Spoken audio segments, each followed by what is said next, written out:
যেটা ভাগ্যে আছে সেটা তো আসবেই, আর যেটা ভাগ্যে নেই হয়তো সেটা এসেও আবার চলে যাবে।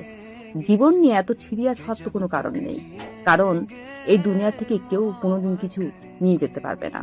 হ্যাঁ, आँखों से ऐसी शरारत करेंगे। আল্লাহর রহমত শুধু টাকা পয়সা ধন দৌলতের মধ্যে সীমাবদ্ধ থাকে তা কিন্তু নয়। আল্লাহর রহমত হলো আপনি সারাদিন কঠোর পরিশ্রম করলেন এবং কোনো বিপদ আপদ ছাড়াই রাতে খাবার খেয়ে শান্তির ঘুম ঘুমিয়ে সকালে সুস্থভাবে জেগে উঠলেন, এটাই আল্লাহর রহমত। হ্যাঁ,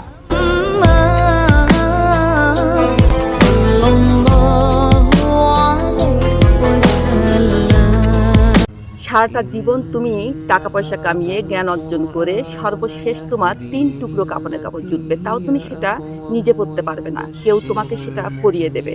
তাহলে কি সেটা তো অহংকার? হ্যাঁ, ويبشر المؤمنين পবিত্র কুরআন শরীফ নাজিল হয়েছে শুধু পড়ার জন্যই নয়, বরং জীবনের বাস্তবায়নের জন্যই নাজিল হয়েছে।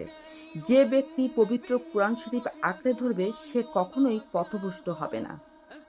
হ্যাঁ, মনে রাখবেন, পাপ লুকানো যায় কিন্তু হিসাব কখনোই লুকানো যায় না।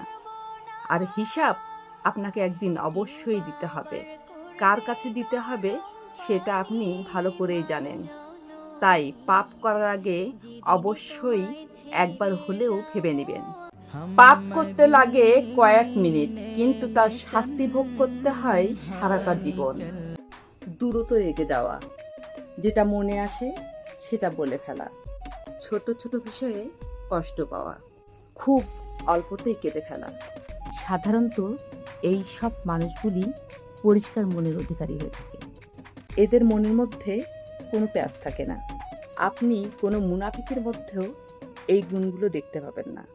যাদের এমন একজন মানুষ আছেন তারা খুবই ভাগ্যবান, কারণ তারা সাধারণত খুবই ভালো মনের মানুষ।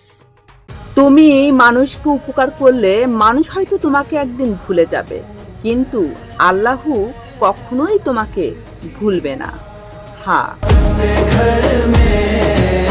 নামাজ শুধু ফরজ আদায়ই নয়, নামাজ বরং মানুষের অন্যায়ের ভয় পেতে শেখায়। হ্যাঁ,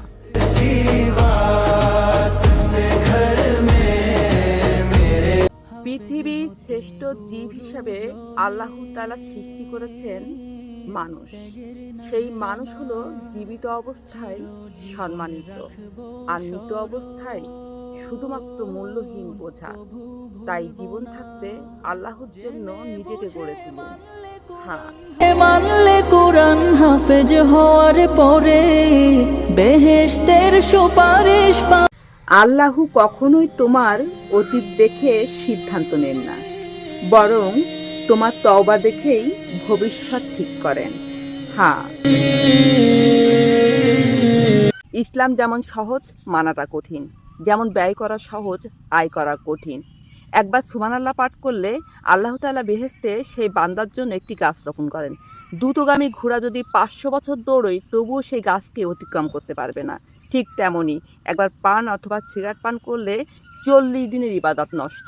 আল্লাহ আমাদের ইমানের পথে চলার তৌফিক দান করুক। সবাই বলি আমিন।